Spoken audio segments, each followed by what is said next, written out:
Welcome to Teja academy. మనం గతంలో group 2 మెయిన్స్కి సంబంధించి ముఖ్యంగా సైన్స్ అండ్ టెక్నాలజీలో గాలి కాలుష్యం అనేటువంటి టాపిక్ గురించి మనం మాట్లాడుతున్నాం. గాలి కాలుష్యం అనగానేమిటి, 1986 పర్యావరణ పరిరక్షణ చట్టం ప్రకారం గాలి కాలుష్యం అంటే ఏంటి, గాలి కాలుష్యానికి గల కారణాలు ఏమి చర్చిస్తున్నాం. అందులో భాగంగా గాలి కాలుష్యానికి గల కారణాల్లో మొదటిసారిగా కార్బన్ మోనాక్సైడ్ గురించి గతంలో చర్చించడం జరిగింది. ఒక 2 నిమిషాలు మాట్లాడుకొని తర్వాత అంశాలకి వెళ్తాం.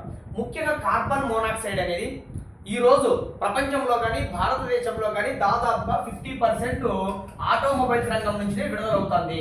ప్రపంచంలో అత్యధికంగా కాలుష్యానికి గల కారణం ఏంటంటే కార్బన్ మోనాక్సైడ్. ప్రపంచంలో అత్యధికంగా కార్బన్ మోనాక్సైడ్ అధికంగా విడుదలవుతున్నటువంటి ఒక పొల్యూషన్, కాలుష్య కారకం.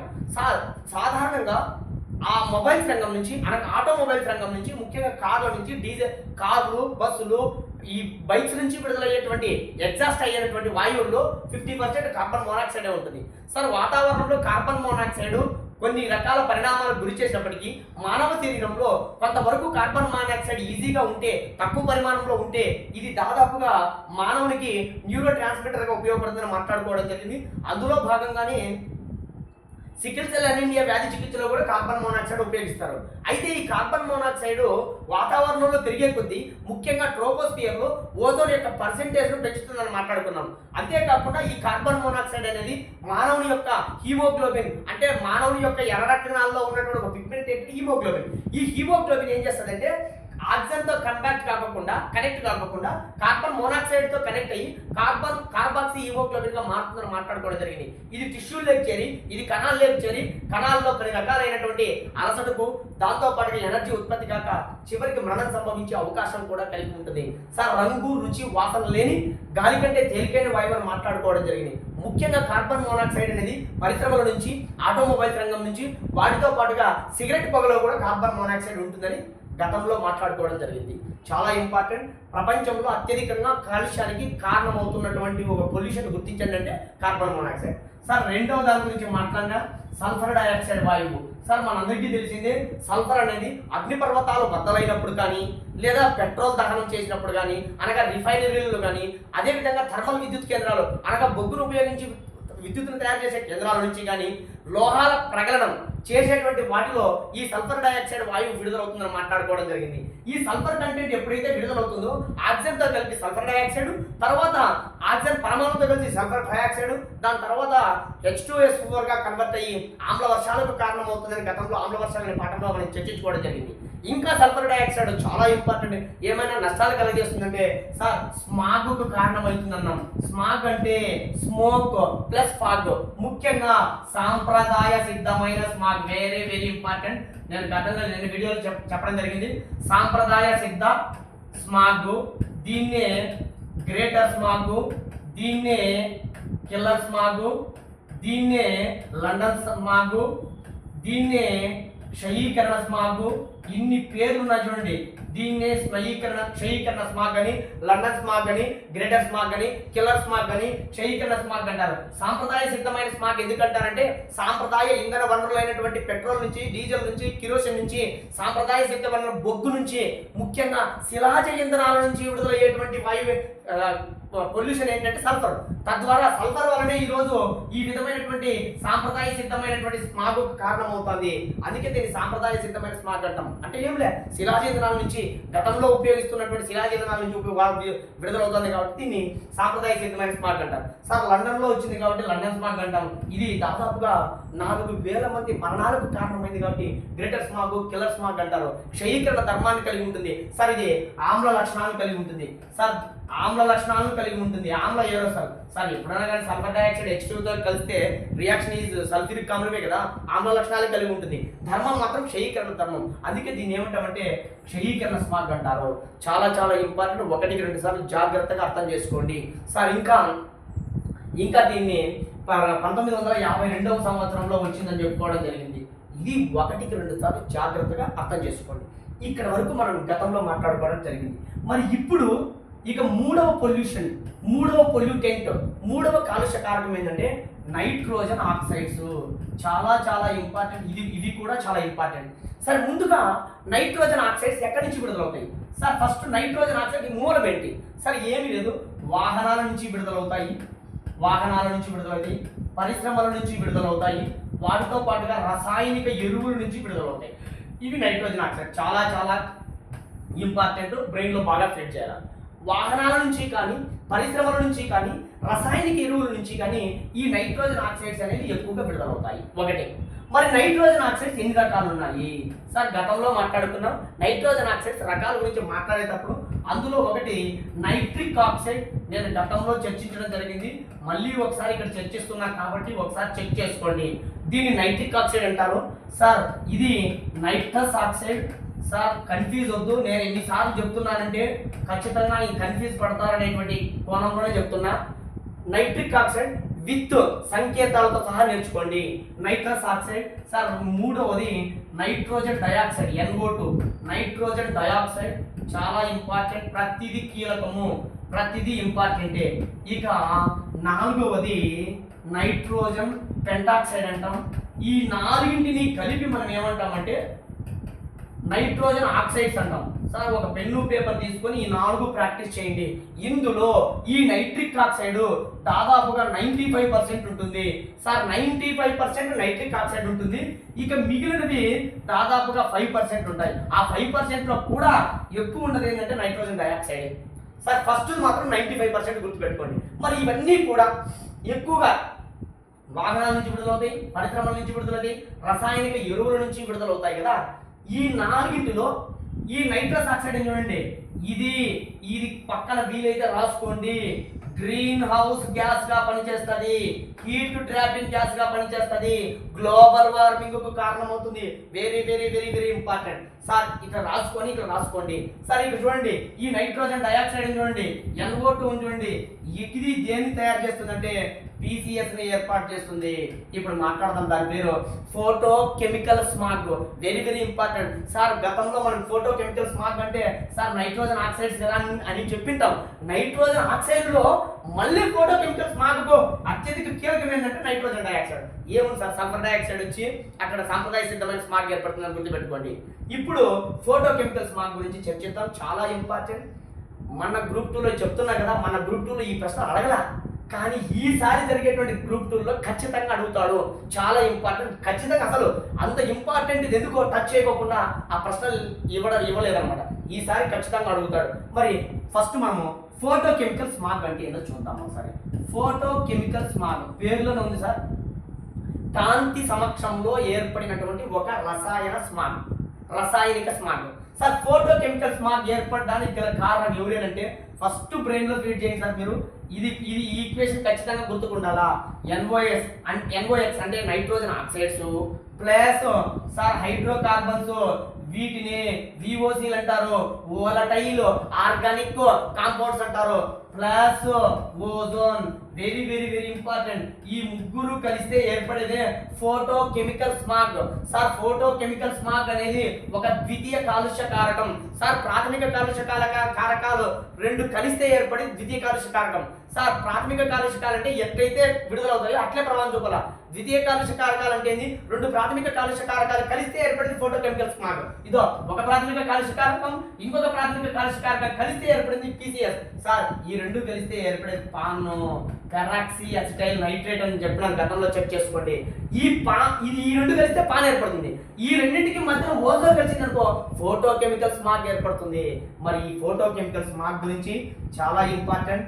జాగ్రత్తగా మనం ఒకసారి జాగ్రత్తగా చూసుకున్నాం. ఎందుకోసం అంటే ఇవి గతంలో చాలా సార్లు అడిగినటువంటి ప్రశ్న, కానీ ఇక్కడ మాత్రం మన గ్రూప్ 2 మెయిన్స్ లో పడలా. ఇప్పుడు చూద్దాం సార్ ఫోటో కెమికల్ స్మాగ్. అసలు ఈ ఫోటో కెమికల్ స్మాగ్ ఎక్కడ ఏర్పడిందంటే ముందుగా లాస్ ఏంజల్స్ ఏర్పడింది. ఇది బ్రెయిన్ లో ఫీడ్ చేయండి. లాస్ ఏంజల్స్ ఇది గుర్తుపెట్టుకోండి. లాస్ ఏంజల్స్ నగరంలో 1944వ సంవత్సరంలో అమెరికాలోని లాస్ ఏంజల్స్ నగరంలో ఏర్పడింది. ఈ లాస్ ఏంజల్స్ లో ఏర్పడిన ఫోటో కెమికల్ స్మాగ్ ను ఇంకా ఏమంటారంటే బ్రౌన్ స్మాగ్ అంటారు. సార్ ఎందుకంటే సార్ నైట్రోజన్ డయాక్సైడ్ ఎప్పుడైనా కానీ బ్రౌన్ కలర్ లో ఉంటుంది. ఇది బ్రెయిన్ లో ఫిట్ చేయాలి. సార్ నైట్రోజన్ ఆక్సైడ్స్ అనగా నైట్రోజన్ ఆక్సైడ్ లో ఎక్కువగా నైట్రోజన్ డయాక్సైడ్ కదా ఫోటో కెమికల్ స్మాగ్ కారణమయ్యేది. ఆ నైట్రోజన్ డైఆక్సైడ్ బ్రౌన్ కలర్ లో ఉంటుంది కాబట్టి దీన్ని బ్రౌన్ స్మాగ్ అంటాము. సార్ బ్రౌన్ కలర్ లో ఉంటుంది. ఏ నగరంలో వచ్చింది? లాస్ ఏంజల్స్ లో నగరంలో వచ్చింది. సార్ దీన్ని ఆమ్ల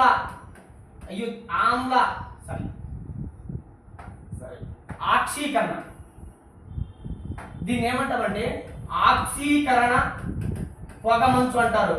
సార్ లండన్ పొగమంచుకు దీనికి తేడాలు చూసుకోండి. దాన్ని క్షయకరణ పొగమంచు అంటే దీన్ని ఆక్సీకరణ పొగమంచు అంటారు. అంటే ఆక్సిజన్ కలిపేది, హైడ్రోజన్ తొలగించేది. మీకేం రియాక్షన్ ఏమొద్దు, జస్ట్ గుర్తుపెట్టుకోండి. లాస్ ఏంజల్స్ పొగమంచు అన్నా, బ్రౌన్ స్మాగ్ అన్నా, ఆక్సీకరణ పొగమంచు అన్నా ఒకటే. సార్ ఈ 3 పేర్లు గుర్తుపెట్టుకోండి. ఏ సంవత్సరంలో వచ్చింది? 1944లో సంవత్సరంలో వచ్చింది. దీనికే ఇంకో పేరు ఏం పేరంటే వేడి అనార్ద్ర స్మాగ్. సార్ గుర్తుకుందా? లండన్ స్మాగ్ ఏమన్నారు? శీతల ఆర్ద్ర స్మాగ్ అన్నాం. అంటే శీతల ప్రదేశాల్లో ఏర్పడుతుంది, అనగా తేమ ఉండాలా. ఇక్కడ చూడండి, వేడి ప్రదేశాల్లో ఏర్పడుతుంది, దాంట్లో తేమ ఉండకూడదు, అందుకే దీన్ని అనార్ద్ర అన్నాం. సార్ అనార్ద్ర అంటే తేమ లేనిది. సార్ వేడి ప్రాంతాల్లో తేమ లేనప్పుడు ఏర్పడేటువంటి స్మాగ్. ముఖ్యంగా ఫోటో అంటే అర్థమైంది, సూర్యరశ్మి సమక్షంలో నైట్రోజన్ ఆక్సైడ్, ఈ హైడ్రోకార్బన్స్ ప్లస్ ఓజోన్ 3 కలిస్తే ఫోటో కెమికల్ స్మాగ్ ఏర్పడుతుంది. ఏం లేదు సార్, స్మాగ్ అంటే ఏం లేదు, పొగమంచు. ఆ పొగమంచులో ఏమేమి ఉంటాయి? ఇది నైట్రోజన్ ఆక్సైడ్స్ ఉంటాయి, హైడ్రోకార్బన్స్ ఉంటాయి, ఓజోన్లు ఉంటాయి, దాంతో పాటుగా ఆల్డిహైడ్స్ ఉంటాయి, కీటోన్స్ ఉంటాయి, ఆక్రోలిన్ ఉంటుంది, ఇవన్నీ ఉంటాయి. కాబట్టి అక్కడ హేజ్ ఏర్పడుతుంది. సరే హేజ్ అంటే మసకతనము, సరిగా కనిపించదు. ఇది ఎప్పుడు ఏర్పడుతుంది? ముఖ్యంగా పగటి సమయంలో. ఎందుకంటే సూర్యరశ్మి ఉండాలి సార్, పగటి సమయంలో ఏర్పడుతుంది. పగటి సమయం పోయే కొద్దీ సార్ ఒకసారి చూడండి, లండన్ పొగమంచు ఎప్పుడు ఏర్పడింది? తెల్లవారు అక్కడ ఏర్పడింది. దానికి సూర్యకాంతి అవసరం లే. మీకు రేపు ఎగ్జామినర్ లో సివిల్ సర్వీస్ లో కొన్ని వందల సార్లు అడిగింటారు లండన్ పొగమంచుకు లాస్ ఏంజల్స్ పొగమంచుకు తేడా. సార్ లండన్ పొగమంచు అనగా ఒకసారి చూడండి, ఇది ఒకసారి నేను డిఫరెన్స్ చెప్తాను మీకు, జాగ్రత్తగా వినండి. ఇప్పుడు చూడండి, ఇది వేడి ప్రాంతాల్లో, అనార్ధ ప్రాంతాల్లో ఏర్పడుతుంది. ఇది ముఖ్యంగా సూర్యరశ్మి అవసరము, ముఖ్యంగా పగటిపూట ఏర్పడుతుంది. పగలు జరిగే కొద్దీ దీని ప్రభావం ఎక్కువగా ఉంటుంది, మసకతనం వచ్చి యాక్సిడెంట్లు ఎక్కువ అయ్యే అవకాశం ఉంది. దీన్ని పీల్చినప్పుడు తలనొప్పి, బాడీలోకి వెళ్ళిపోయినప్పుడు బ్రాంకైటిస్, శ్వాసకోశ సంబంధ వ్యాధులు వస్తాయి. సార్ ఇదంతా కూడా చాలా చాలా ఇంపార్టెంట్, బ్రెయిన్లో ఫీడ్ చేయండి. ఒక్కసారి మనం జాగ్రత్తగా విన్నాం సార్. నేను రెండింటికి డిఫరెన్స్ చెప్తున్నాను, ఒకసారి చూద్దాం. ఈ వైపు నేను లండన్ పొగమంచు అని రాస్తున్నా. మీరు ఈ విధంగా రాసుకుంటేనే ఈజీ సార్, లేకపోతే కష్టము. దీన్ని లాస్ ఏంజల్స్ పొగమంచు అంట. లాస్ ఏంజల్స్ పొగమంచు ఎందుకోసం అంటే సబ్జెక్ట్ ఎప్పుడూ కూడా బట్టి మెథడ్ కాకుండా వాడు ఏ రూపంలో ఎగ్జామ్లో ఇచ్చినా మనం రాసేటట్టు. సార్ లండన్ పొగమంచు కారణమయ్యేటువంటి వాయువును గుర్తించండి, sulphur dioxide. Sir Los Angeles పొగమంచు కారణమయ్యే వాయువును గుర్తించండి, nitrogen oxides. Very very important. London పొగమంచుని ఏమంటాము? సాంప్రదాయ సిద్ధమైన పొగమంచు. సార్ సాంప్రదాయ సిద్ధమైన పొగమంచు ఎందుకంటారంటే సాంప్రదాయ ఇంధన వనరుల నుంచి విడుదలవుతుంది కాబట్టి దాన్ని సాంప్రదాయ సిద్ధమైన పొగమంచు. సార్ దీన్ని ఏమంటామంటే ఆధునిక పొగమంచు అని కూడా అంటారు. ఆధునిక పొగమంచు ఎందుకంటారంటే సాంప్రదాయ సిద్ధ వనరులు కాకోకుండా ఆధునికంగా, అంటే రసాయనిక ఎరువులు ఎప్పుడైతే ఎక్కువగా ఉపయోగిస్తున్నామో, పరిశ్రమలు ఎప్పుడైతే స్టార్ట్ అయ్యాయో అప్పటి నుంచి విడుదలవుతున్నాయి కాబట్టి దీన్ని ఆధునిక పొగమంచు అంటారు. సార్ ఇది ఎప్పుడు ఏర్పడుతుందంటే జాగ్రత్త గుర్తుపెట్టుకోండి, ఇది ఎక్కువగా శీతల ప్రాంతాల్లో ఏర్పడుతుంది. ఇది వేడి ప్రాంతాల్లో అనగా ఉష్ణ ప్రాంతాల్లో ఏర్పడుతుంది.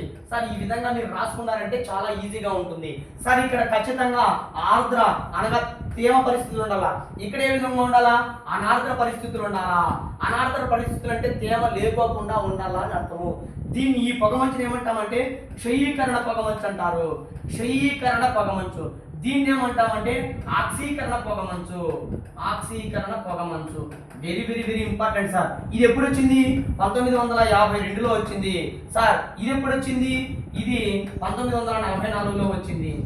ఈ విధంగా డిఫరెన్స్ రాసుకోండి. రేపు ఎగ్జామ్ హాల్లో ఎప్పుడైనా ఎక్కడికైనా కూడా సులభంగా రాయొచ్చు.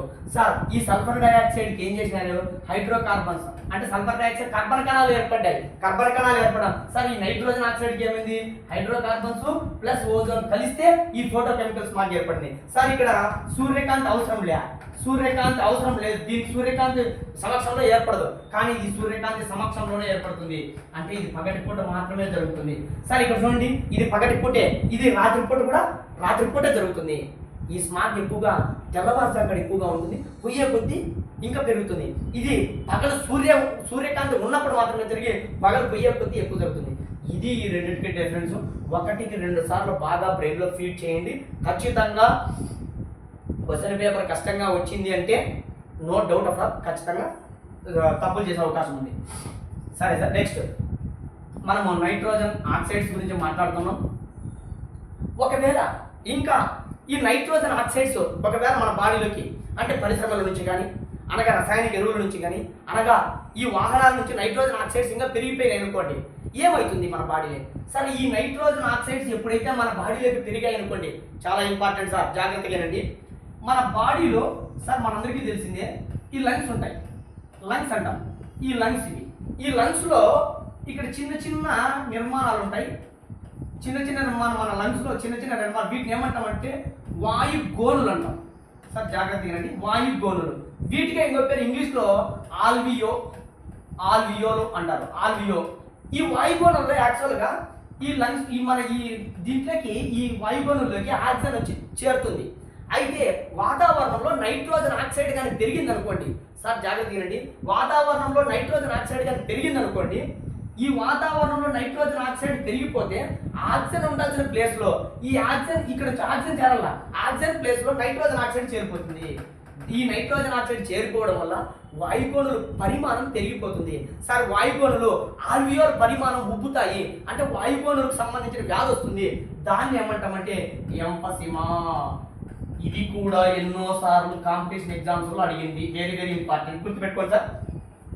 సార్ వాతావరణంలో నైట్రోజన్ ఆక్సైడ్స్ కానీ పెరిగిపోయినాయి అనుకోండి, వాతావరణంలో ఉన్న నైట్రోజన్ ఆక్సైడ్ మన ముక్కు ద్వారా గాలి ద్వారా లోపలికి వెళ్ళి ఆక్సిజన్ ఉండాల్సిన వాయుగోణుల్లో ఆక్సిజన్కు బదులుగా ఈ నైట్రోజన్ ఆక్సైడ్స్ యొక్క శాతం పెరిగిపోతుంది. ఎప్పుడైతే ఇవి పెరిగిపోయినాయి అనుకో, ఈ వాయుగోణులు వాపుకు గురవుతాయి. వాయుగోణులు అంటే అర్థమైందిలే, వాయుగోణుల్లోనే యాక్చువల్ ఆక్సిజన్ నిలబడి ఉంటుంది. ఎప్పుడైతే ఈ వాయుగోణుల్లో ముఖ్యంగా ఈ నైట్రోజన్ ఆక్సైడ్ పెరిగిపోయింది అనుకో, వాయుగోణుల పరిమాణం పెరుగుతుంది. దీన్ని ఏమంటామంటే ఎంఫసిమా వ్యాధి అంటారు. సార్ ప్రతి వ్యాధి ఇంపార్టెంట్, బాగా బ్రెయిన్లో ఫీడ్ చేయండి. ఎంఫసిమా వ్యాధి అంటారు, బాగా గుర్తుపెట్టుకోండి. ఇంకా నైట్రోజన్ ఆక్సైడ్స్ గురించి ఏమైనా ఉన్నాయంటే సార్ వాతావరణంలో రోజు రోజుకు నైట్రోజన్ ఆక్సైడ్స్ పెరిగిపోతున్నాయి. ముఖ్యంగా ఈ నైట్రోజన్ ఆక్సైడ్స్ ప్రజెంట్ వాతావరణంలో ఎంత ఉన్నాయంటే 336 ppm. ఇది బ్రెయిన్లో ఫీడ్ చేయండి. ppm అంటే పార్ట్స్ పర్ మిలియన్. సార్ చాలా తక్కువ పరిమాణం అనుకోవచ్చు, కానీ ఇంత పరిమాణం ఉండకూడదు. సార్ 336 పార్ట్స్ పర్ మిలియన్ ఉన్నాయి. సార్ CO2 ఎంత ఉంది తెలుసా? CO2 వచ్చినప్పుడు చెప్తా, అక్కడ గుర్తుపెట్టుకోండి. సార్ CO2 417 ppm ఉంది. సార్ మళ్ళీ మాట్లాడతా CO2 గురించి, ఇక్కడే వచ్చింది కూడా చెప్తున్నా. సార్ ఈ నైట్రోజన్ ఆక్సైడ్స్ 336 ppm ఉంది, ఇంత ఉండకూడదు.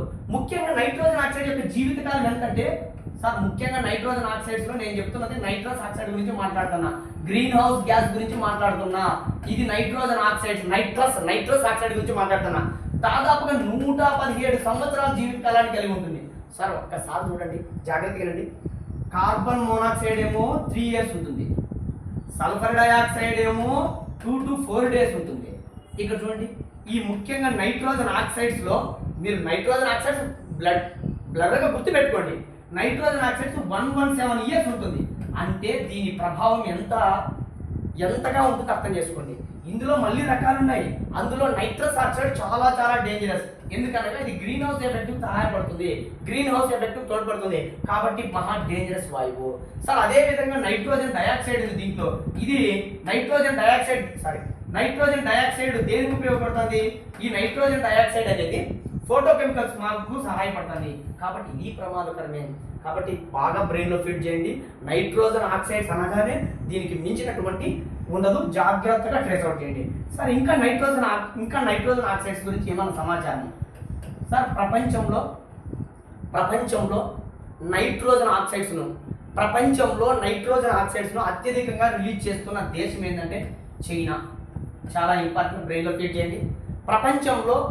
ప్రపంచంలో అత్యధికంగా నైట్రోజన్ ఆక్సైడ్స్ని ఎక్కువగా రిలీజ్ చేస్తున్న దేశం ఏంటంటే చైనా. సార్ రెండవ ప్లేస్లో ఏముంది? ఇండియా ఉంది. సార్ దీనికి రివర్స్ చెప్పినా గుర్తుకుందా మీకు? ప్రపంచంలో సల్ఫర్ డయాక్సైడ్ను అత్యధికంగా రిలీజ్ చేస్తున్న మొదటి దేశం ఏంటంటే ఇండియా ఉంది. మేరీల్యాండ్ యూనివర్సిటీ చెప్పింది. సార్ రెండవ దేశం రష్యా ఉందని గతంలో మాట్లాడుకున్నా. సార్ ఇక్కడ డిఫరెన్స్ చెక్ చేసుకొని రాసుకోండి. ప్రపంచంలో అత్యధికంగా నైట్రోజన్ ఆక్సైడ్స్ రిలీజ్ చేస్తున్న దేశం ఏంటంటే చైనా. సార్ రెండవ ప్లేస్లో ఏంటంటే ఇండియా ఉంది. సార్ మనకు గ్రీన్ పీస్ అనేటువంటి సంస్థ ఒకటి ఉంది. గ్రీన్ పీస్ అనేటువంటి సంస్థ సార్ ఇది యుఎన్ బేస్డ్ అనుబంధ సంస్థ. ఇది ఏం చేసిందంటే ప్రపంచవ్యాప్తంగా నైట్రోజన్ ఆక్సైడ్స్ ను రిలీజ్ చేసేటువంటి ఒక 50 స్పాట్స్ గుర్తించింది. 50 స్థానాలు సార్ ప్రపంచంలో నైట్రోజన్ ఆక్సైడ్స్ ను అత్యధికంగా రిలీజ్ చేసే 50 స్థానాలు గుర్తించింది. అంటే ఆ దేశంలో ఏ ప్రాంతాల్లో ఎక్కువగా రిలీజ్ చేస్తుందని 50 స్థానాలు గుర్తిస్తే ఒక్క చైనాలో మొత్తం 50 స్థానాల్లో చైనావి 10 స్థానాలు ఉన్నాయి. అంటే ఒక్క చైనా దేశంలోనే దాదాపు 50 స్థానాల్లో 10 స్థానాలు చైనా దేశంలోనే నైట్రోజన్ ఆక్సైడ్స్ ఎక్కువ రిలీజ్ చేస్తున్నాయి. మన ఇండియాలో 3 స్పాట్స్ ఉన్నాయి. మూడు ప్రాంతాలు గుర్తుపెట్టుకోండి. మన ఇండియాలో ఉన్న 3 ప్రాంతాలు ఏమో ఒకసారి చెక్ చేద్దాం. సార్ మన ఇండియాలో ఉన్న 3 ప్రాంతాలు ఏంటంటే మొదటిది ఢిల్లీ పరిసర ప్రాంతాలు సార్, నో డౌట్ అక్కడ. ఇక రెండవది ఉత్తరప్రదేశ్ మధ్యప్రదేశ్ బార్డర్లో ఉన్నటువంటి సింగ్రౌలి అనేటువంటి ప్రాంతం. సార్ మీరు గతంలో ఎప్పుడైనా కాంపిటేటివ్ ఎగ్జామ్ చదువుకోండి, సింగ్రౌలి థర్మల్ విద్యుత్ కేంద్రం ఉంటుంది. సార్ థర్మల్ విద్యుత్ కేంద్రాల నుంచి కూడా నైట్రోజన్ ఆక్సైడ్స్ బ్రహ్మాండంగా విడుదలవుతాయి కాబట్టి ఆ ప్రాంతంలో ఎక్కువగా రిలీజ్ అవుతుందంట. ఇది మధ్యప్రదేశ్ ఉత్తరప్రదేశ్ బార్డర్లో ఉంది. సింగ్రౌలి నిజానికి పోతే ఉత్తరప్రదేశ్ రాష్ట్రంలోనే ఉంది, ఈ బార్డర్లో ఉంటుందని గుర్తుపెట్టుకోండి. సార్ ఇక మూడవది తాల్చేర్.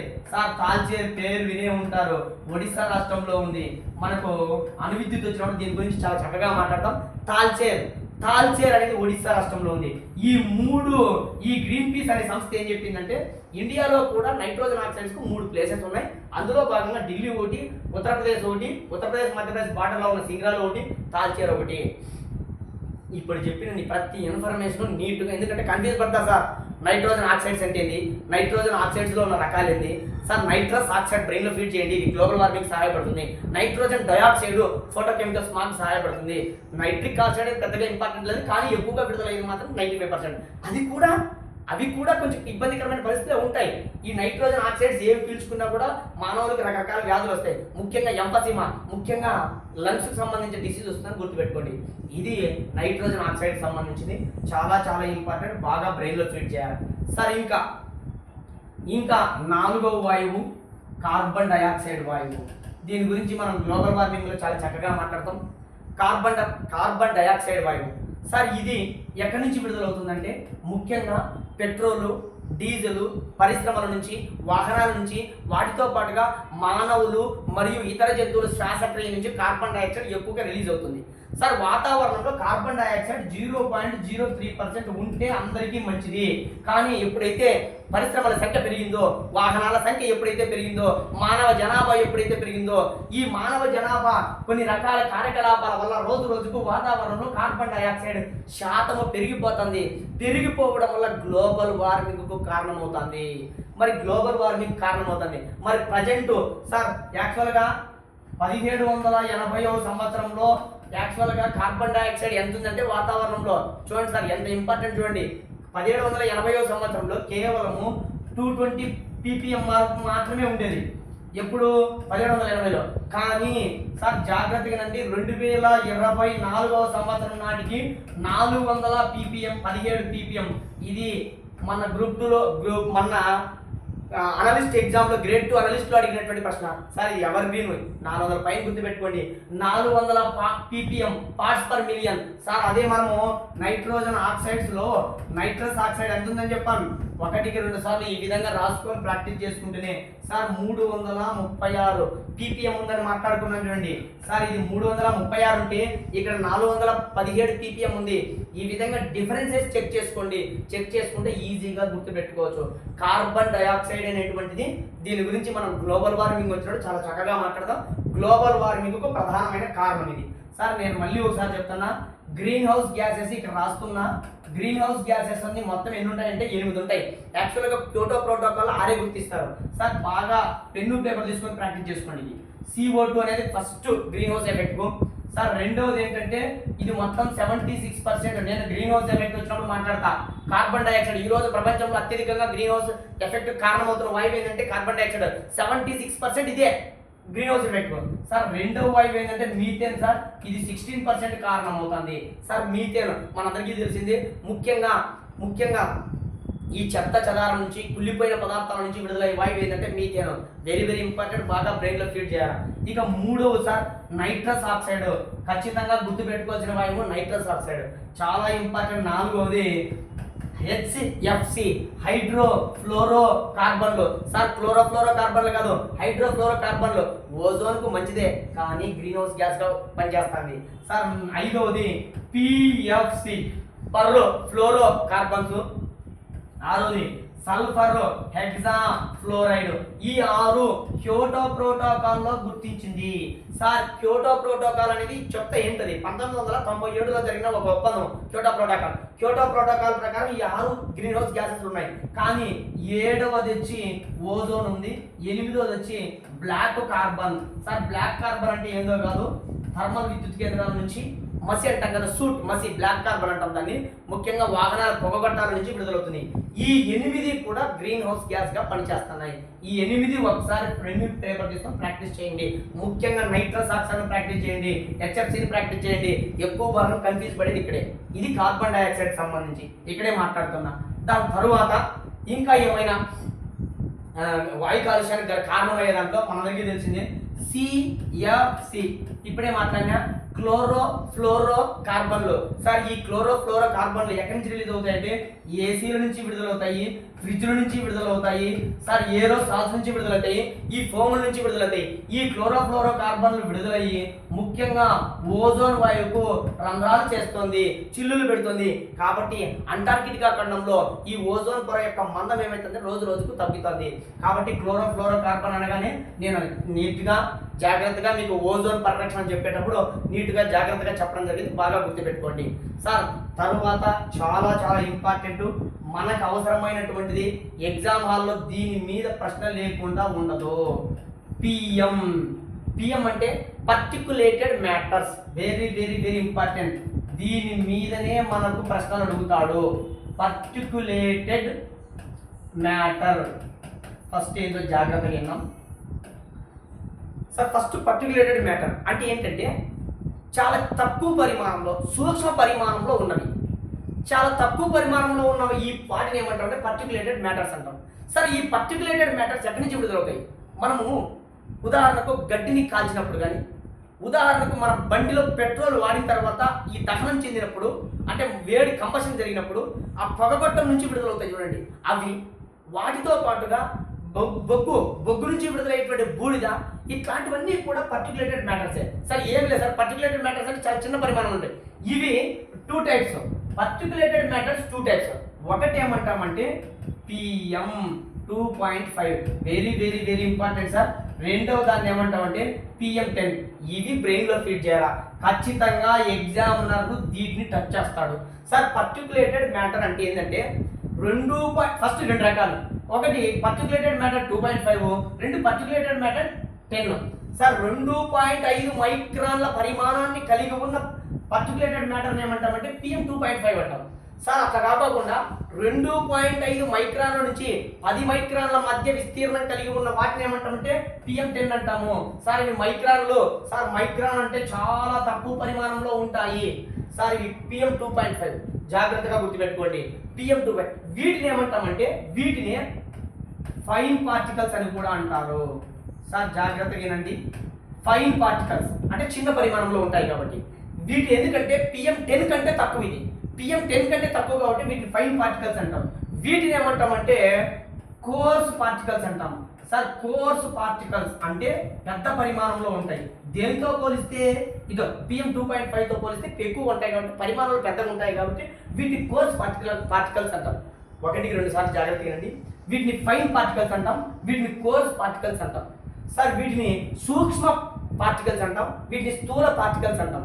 సార్ ఇంకా ఒకటి ఏంటంటే ఈ PM 2.5ని RSPM అని కూడా అంటారు. Very very very important. ఎందుకోసం అంటారంటే RSP రెస్పిరేటరీ. సార్ చాలా చాలా ఇంపార్టెంట్, బాగా గుర్తుపెట్టుకోవాలా. Respiratory syndrome particular matters, particulated matter. Sir respiratory system particulated matter. ఎందుకోసం అంటే రెస్పిరేటరీ సిస్టమ్కు ఈ లంగ్స్ లేక్ ఏమైందంటే ఈ PM 2.5 లంగ్స్ లేకి జాయిన్ అయిపోతాయి. ఈ లంగ్స్ లేకి PM 10తో పోలిస్తే PM2.5 తొందరగా రియాక్ట్ అవుతాయి, తొందరగా లోపలికి వెళ్ళిపోతాయి, తొందరగా వెళ్ళిపోతాయి. కాబట్టి ఇది చాలా చాలా ప్రమాదకరం. ఇది బ్రెయిన్లో ఫీడ్ చేయండి సార్. జాగ్రత్తగా వినండి. పర్టిక్యులేటెడ్ మ్యాటర్స్ అనేవి రెండు రకాలు, PM2.5, PM10. PM2.5 అనేది చాలా తక్కువ పరిమాణంలో ఉంటాయి, 2.5 మైక్రాన్ల పరిమాణాన్ని కలిగి ఉంటాయి. PM10 అనేది పెద్ద పరిమాణంలో ఉంటాయి. వీటిని ఫైన్ పార్టికల్స్ అని, వీటిని కోర్స్ పార్టికల్స్ అంటారు. సార్ ఇవి ఏమైతే అంటే చాలా తక్కువ పరిమాణంలో ఉంటాయి కాబట్టి సులభంగా తొందరగా రెస్పిరేటరీ సిస్టంలోకి వెళ్తాయి కాబట్టి దీన్ని RSPM అని కూడా అంటారు. రెస్పిరేటరీ సిస్టమ్ పర్టిక్యులేటెడ్ మ్యాటర్స్ అంటాం. ఎందుకంటే చిన్న పరిమాణంలోనే సులభంగా వెళ్ళిపోతాయి. మరి PM10 అనేది కోర్స్ పార్టికల్, వీటిని స్థూల పరిమాణం అంటే దీంతో పోలిస్తే పెద్దగా ఉంటాయి కాబట్టి దాన్ని స్థూల పార్టికల్స్ అంటాం. ఇంకా ఇంపార్టెంట్ ఏంటంటే ఈ PM2.5 కానీ PM10 కానీ ఎక్కడి నుంచి విడుదలవుతాయంటే ఇప్పుడే మాట్లాడుకున్నాం, స్టబుల్ బర్నింగ్. ముఖ్యంగా మనం ఒక గడ్డిని కాచినా కానీ లేదా మనం వెహికల్స్ నడిపినా కానీ పరిశ్రమల నుంచి కానీ ఇవన్నీ కూడా విడుదలవుతాయి, స్టబుల్ బర్నింగ్ నుంచి కూడా విడుదలవుతాయి. మరి ఈ PM2.5, PM10 ఇవి దీనివల్ల కలిగేటువంటి నష్టాలు ఏంటంటే ఫస్ట్ బ్రెయిన్లో ఫీడ్ చేయండి. మన లంగ్స్లోకి వెళ్ళినప్పుడు బ్రాంకైటిస్ కానీ, అంటే బ్రాంకైటిస్ అంటే వాయునాళాలు వాచిపోవడం కానీ, వాయుగోళాలు వాయిపోవడం కానీ, దాంతోపాటుగా ఊపిరితిత్తులు సరిగా ఆక్సిజన్ పీల్చుకోలేక ఊపిరితిత్తులు ముఖ్యంగా రెస్పిరేటరీకి సంబంధించినటువంటి వ్యాధులు వచ్చేటువంటి అవకాశం ఉంది. ఇది కాదు మనకి ఇంపార్టెంట్ బిట్టు, బాగా బ్రెయిన్లో ఫీడ్ చేయాలా. అసలు PM2.5, PM10కి సంబంధించి మన సెంట్రల్ పొల్యూషన్ కంట్రోల్ బోర్డు వారు ఎంత పరిమాణంలో చెప్పినారు, WHO వాళ్ళు ఎంత పరిమాణంలో చెప్పినారు, ఇది మనకి బిట్టు. సార్ ఈ మ్యాటర్ మనకు చాలా ఇంపార్టెంట్, బ్రెయిన్లో ఫీడ్ చేద్దాం. ఇక్కడ వరకు నేర్చుకున్నాం. దాని తర్వాత దీనికి సంబంధించిన ఇన్ఫర్మేషన్ ముఖ్యంగా సెంట్రల్ పొల్యూషన్ కంట్రోల్ బోర్డు వారు ఏం చెప్పారు, దాని తర్వాత WHO వాళ్ళు ఏం చెప్పారు అనేది నెక్స్ట్ వీడియోలో మాట్లాడదాం. ఇక్కడ వరకు చాలా జాగ్రత్తగా గుర్తుపెట్టుకోండి. Okay, thank you.